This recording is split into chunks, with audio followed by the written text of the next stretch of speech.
कन्हैया को गाली दी। आप देखेंगे किस तरह से जनता ने कन्हैया कुमार को एक्सपोज कर दिया। वैसे तो कन्हैया कुमार की बहुत सारी बेइज्जती की वीडियोस हैं ऑलरेडी यूट्यूब पे, आप कन्हैया कुमार इंसल्ट वीडियोस तो देखते ही होंगे, और उसमें यह भी आपने पाया होगा कि ये आदमी कभी सुधरने वाला नहीं है। इतनी बार मुंह की खाने के बाद भी, एक असफल पॉलिटिशियन होने के बाद भी ये उछल के रोज कुछ ना कुछ बोलता रहता है। तो आज मैं ऐसी वीडियोस लाऊं जहाँ पे कन्हैया कुमार की घनघोर बेइज्जती हो रही है, तो वीडियो को एंड तक जरूर देखना। जय हिंद। तो वीडियो पसंद आई हो तो लाइक कमेंट से जरूर करें। किसको लाया गया है? अच्छा, मुझे आप पूछे तो हमको लगा कि 15 लाख रुपया खाते में आ गया, आप इसकी बात कर रहे हैं। कमाल है। लेकिन नहीं, अमित शाह कह रहे हैं अमित शाह को लाज लगता है। अमित शाह को लाज नहीं लगता है ना, थोड़ा सा भी लाज है उस आदमी को। तू है कौन रे? हैं? अपने बेटा को बीसीसीआई का सेक्रेटरी बना दिया, अभी आईसीसी का चेयरमैन बना दिया है। लाज है उसको थोड़ा ना, कम से कम ना लोगों के अंदर ना आँख में ना लाज शर्म होना चाहिए। मुद्दा दिन भर भटकाते रहना, कभी इधर कभी उधर, कभी वक्फ बोर्ड तो कभी कुछ तो कभी कुछ। एक चीज, एक डिलीवरी बताइए जो एनडीए सरकार ने किया जिस पे जो है उसको लगातार इस देश के लोगों ने वोट दिया। क्या महंगाई कम हो गई है? आसमान छू रही है महंगाई। तुम्हारा पाकिस्तान में ब्रह्मोस मारा भारत के इतिहास में नहीं थी। डिस्पैरिटी और क्या चाहिए? बढ़ गया है और सरकार एक चीज बोला ना, बोल दिया ब्रह्मोस तुम्हारे पाकिस्तान में, मतलब 80 करोड़ गरीब लोग हैं ना इस देश में। पाकिस्तानी सिंपैथाइजर। वो सुन करके बहुत अच्छा लगता है। डिजिटल इंडिया हो, स्टार्टअप इंडिया हो, स्टैंडअप इंडिया हो, सुनने में बहुत अच्छा लगता है। कोई स्टार्टअप कंपनी अभी ड्रोन बना के चला है पाकिस्तान को। कह सकते थे कि मुझे एक भी काम अच्छा नहीं लगा। हाँ तो कहते ये कह देते थे ना। नहीं, व्यक्तिगत आक्षेप जो लगाना है ये जरा थोड़ा दुख की बात है। लेकिन मैं एक सुन लीजिए, अब सामाजिक समानता की इन्होंने आज बहुत बात करी है, तो इनसे ये पूछा जाए कि इन्हीं की पार्टी के इनके बहुत ही करीबी मित्र लोग हैं जिन्होंने इन पे और इनके संगठन पे जातिवाद का आरोप लगाते हुए जो है त्यागपत्र दिया है और कहा है कि हम पार्टी तक छोड़ रहे हैं। तो उस विषय में ये क्या कहना, क्योंकि व्यक्तिगत इन्होंने आक्षेप लगाने शुरू किए जल्दी से। उस 10 सेकंड। उस विषय में हमने पहले ही कह दिया है कि इस देश के भीतर जब भी कोई आंदोलन खड़ा होता है तो उस आंदोलन को भीतर से तोड़ा जाता है। तोड़ा नहीं, तोड़ा। इन्होंने कुछ फैक्चुअली गलत बातें बोली है। क्या पहली बात यह है कि संभाजी भिड़े और दोनों जो मिली। नमस्कार दोस्तों, मैं हूं सुनील और आप देख रहे हैं क्विक रिएक्शंस में आप सबका एक बार फिर से स्वागत है। आज का वीडियो स्टार्टिंग करते हैं। कंग्रेचुलेशंस आप सबको, इंक्लूडिंग माई सेल्फ, क्योंकि आज आरसीबी ने कप जीत ली है। हमारे कर्नाटक वाले ने कप जीत लिया है और विराट कोहली का सपना भी पूरा हो चुका है। इसी बात का कंग्रेचुलेशन सबके लिए और टू माई सेल्फ 18 साल बाद। तो इसी बात से आरसीबी का एक जेस्टर अच्छा लगा कि उन्होंने पुराने players Chris Gayle, AB de Villiers सबको बुलाया, ये अच्छा लगा। तो आज का चलिए काम चालू करते हैं। आज का वीडियो होगा कन्हैया कुमार। जितना खुशी आरसीबी को देख के होता है जीतते हुए मैच, उतना ही खुशी इस आदमी को इंसल्ट होते हुए देखना। चलिए वीडियो देखते हैं, कैसे लगा आप सब लोग को। अच्छा लगा तो प्लीज कमेंट करना। चलिए वीडियो देखते हैं। मिलिंद एकबोटे थे, उनके खिलाफ एफआईआर दर्ज हुआ था।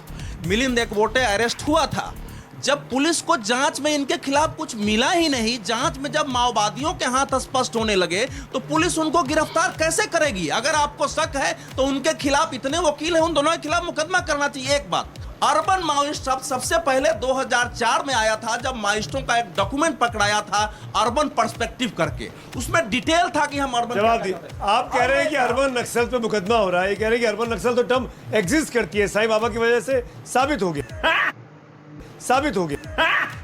दिल्ली में जब अरविंद केजरीवाल मुख्यमंत्री चुन करके आए थे, उन्होंने केंद्र सरकार के खिलाफ एक धरना दिया था और अरविंद केजरीवाल को सबसे पहले अर्बन नक्सल कहा गया था। याद कर लीजिएगा, अपना पुराना डॉक्यूमेंट जाकर के देख लीजिए। नहीं कहा था किसी पुलिस ने, कोर्ट ने नहीं कहा था, वो पॉलिटिकल बयान था। यहाँ कोर्ट की बात हो रही है, जो कोर्ट ने टिप्पणी की है। मैं कोर्ट की बात नहीं कर रहा हूँ, मैं भी पॉलिटिकल बयान की बात कर रहा हूँ। कोर्ट पे टिप्पणी करने का अधिकार हमको नहीं है। प्राइम मिनिस्टर ने बाकायदा दिल्ली के पुलिस कमिश्नर को बुलाया और कहा कि इन बच्चों पर ज्यादा आगे तेजी से नहीं बढ़ना है। ये मोदी जी की रहमो खान पे छूटे आप कन्हैया।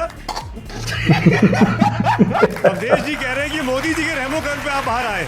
नहीं, ये इनका कहना है, इनकी जानकारी के मुताबिक। ये आज यही सबसे बड़ी साजिश है सुमित जी कि इस देश के भीतर जिसको जो काम करने के लिए निर्धारित किया गया है वो काम ना करके दूसरा सब काम कर रहा है। जॉर्ज फर्नांडिस कहाँ पैदा हुए थे? जॉर्ज फर्नांडिस जब बिहार से चुनाव लड़े थे। सुनिए, नहीं, मैं आपको राजनीतिक इतिहास बता रहा हूँ। नाम है शरद यादव जो है सुनिए ना कन्हैया, कौन सी बात है? सुनिए जब सारे लेके मसाला लेके हंस करके कुछ भी बोलिएगा। आपको क्या लगता है हमको राजनीतिक इतिहास याद नहीं है?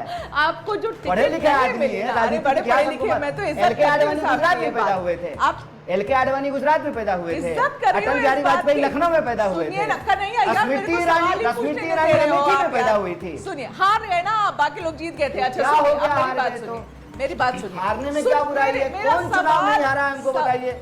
कौन ऐसा नेता है जो चुनाव नहीं हारता है? पूछने दो, मजा तो आपको भी आ रहा है। ठीक है, सवाल तो पूछने दो। नहीं, मजा लेने के लिए नहीं, आप जो झूठ बोल रहे हैं उसको मैं करेक्ट करने झूठ के लिए हम नहीं बोल रही हूँ। आप बोल रहे मैं हैं झूठ क्या बोल रही हूँ? मैं बोल रही हूँ क्यों गए, मैं पूछी क्यों गए। ठीक है, पढ़ने के लिए गए दिल्ली भाई, इसमें क्या बुराई है? सुनिए। JNU आओ तो यहीं पढ़ते, इसमें क्या गलत बोल रहे हैं?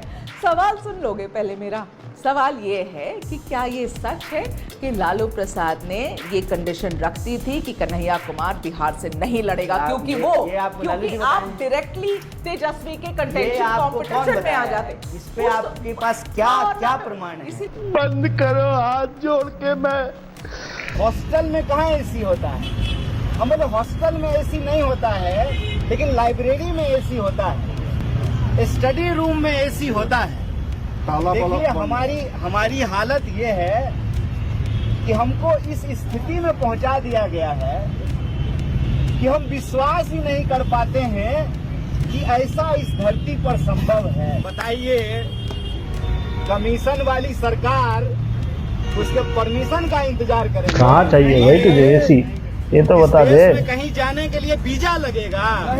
वीजा नहीं है वे साले, वीजा होता है वीजा। के लिए किसी बाबू के परमिशन का जरूरत है। और आपको क्या छुपाना है भैया? नहाया हुआ शरीर, खाया हुआ शरीर तो नहीं छुपता है। आपको ऐसा क्या छुपाना है कि आप चाहते नहीं है कि लोग आकर के हॉस्टल में देखें?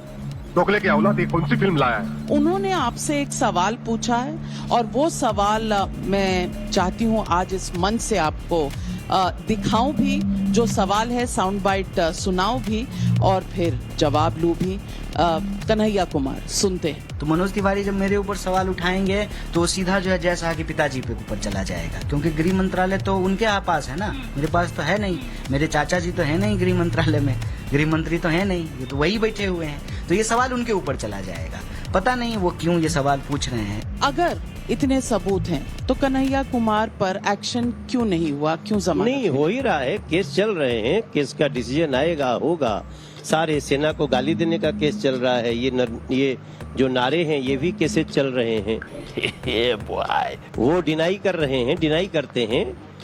तो ये तो इस देश में एक परंपरा बन चुकी है कि बोलने के बाद कोर्ट में लोग डिनाई करते हैं, मगर वो सबके पास है। और दूसरी बात आपको बताऊं, इस देश में कह के और पलट जाना, वो भी कुछ समय के लिए। ये तो ऐसे ही आम आदमी पार्टी के लोग भी बात करते हैं, क्यों हमको जेल में डाल रहे हैं? अरे हम क्यों जेल में डालेंगे? तो बिल्कुल राहुल गांधी की तरह ही कन्हैया कुमार का हाल। कैसा लगा आप सब लोग को ये वाला वीडियो? अच्छा लगा तो प्लीज लाइक शेयर और सब्सक्राइब करना। जो भी आपका थॉट्स है कमेंट में बता के जाना। धन्यवाद, मिलते हैं अगले वाले वीडियो पे। जय श्री राम।